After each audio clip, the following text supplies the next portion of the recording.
How's it going, YouTube? My name is LBNinja7, and guys, we're doing another weekly vault opening and affix discussion video for the healers.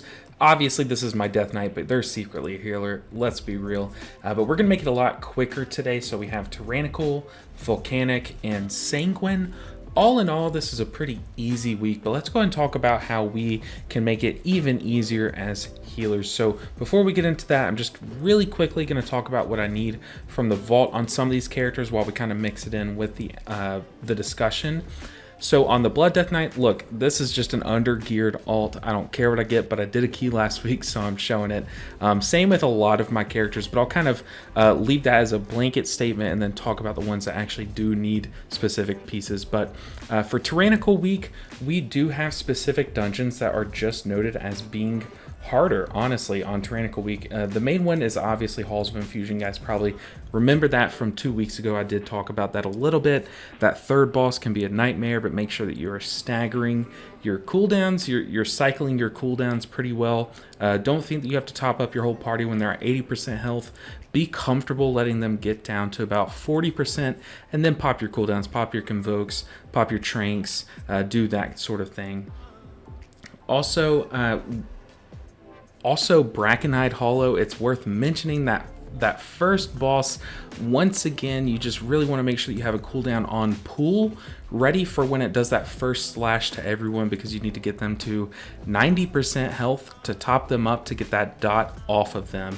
And then from there, the boss becomes a breeze. Just make sure your DPS know to focus the totem. If you're in a group chat with them and actually have friends, unlike myself, make sure they're focusing the totem so you can dispel the tank.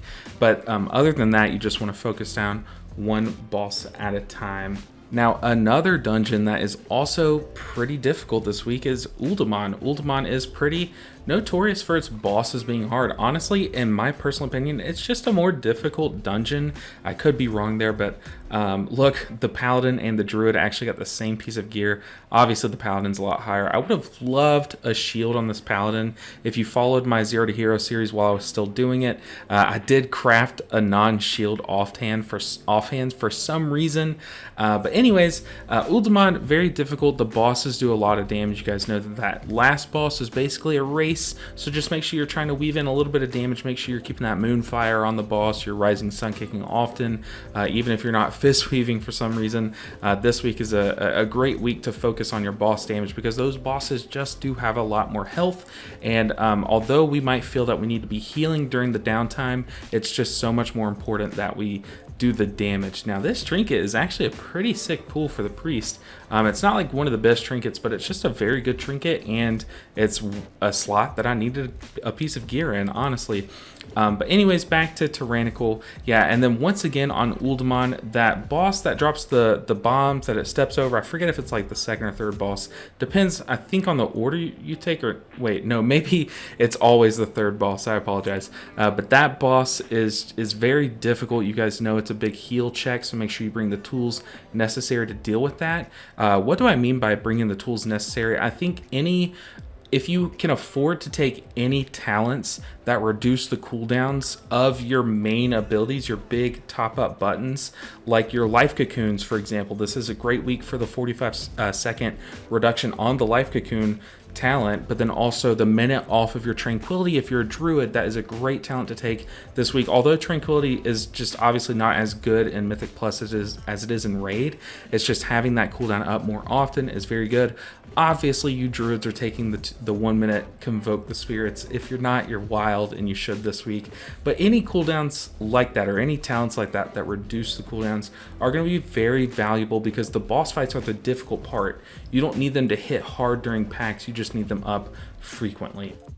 Now for Volcanic, obviously you're going to want to stay near melee. I say near melee because obviously Dragonflight is riddled with frontals, so always keep an eye out for those frontals. We're on the monk now. Now, I do quickly want to point out that we have basically all of the intellect pieces, so the weapons, the trinkets. So I do loot spec in Windwalker, just trying to get like a trinket or a weapon there, because I just cannot get an upgrade for Mistweaver in the trinket slot or the weapon slot. But back to Volcanic, just stay near melee, but not too close to melee to stand in those sanguine puddles.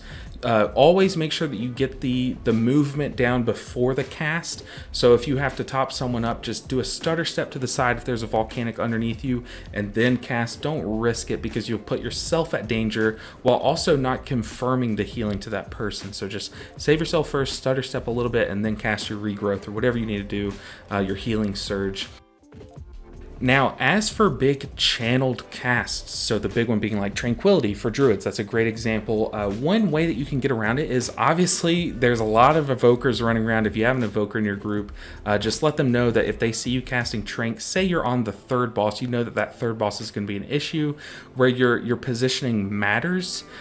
Just let them know, hey, on the third boss, while we're hiding behind a rock, just look out for me. If you see me casting Tranquility, just give me the ability that lets me cast while moving. I think this is a great week to try to ask your evoker to take that button. Even if they never use it to help you, it could actually come in handy. Just if you have to move while channeling or casting an ability, it could come in big handy and make or break an instance. Now, obviously, here we are, we're simming. I just want to make sure that these boots aren't better. And I also do want to see that this trinket is even worth taking. If it's like C or higher, I'd take it.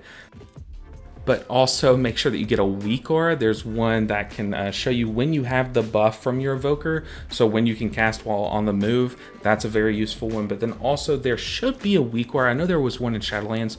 I'll do some digging, so definitely check the description to see if I was able to find one, but one that will let you know if your cast will finish before the volcanic will knock you up. There was one for quaking back in Shadowlands, so just double check the description for that. I'll leave any weakauras that could help us this week down below, but just make sure that you're bringing, like, I don't know, Brewmaster tanks so that they can use Ring of Peace. Druids, make sure that you guys have your Typhoon ready to boot things out of Sanguine. What else is there? Evoker have Wing Buffet. I know, I think it's Buffet. I don't know. Make sure and let me know down below if I'm wrong there, but just bring your boops. Watch out for Sanguine. Watch out for Volcanic. It shouldn't be a hard week. Be prepared for these tough bosses, though. But that's going to do it for this video. Good luck on your push. Hopefully you get all your 20s timed this week, and I will see you guys in the next video. My name's LB Ninja 7, and I appreciate you stopping in. Take care.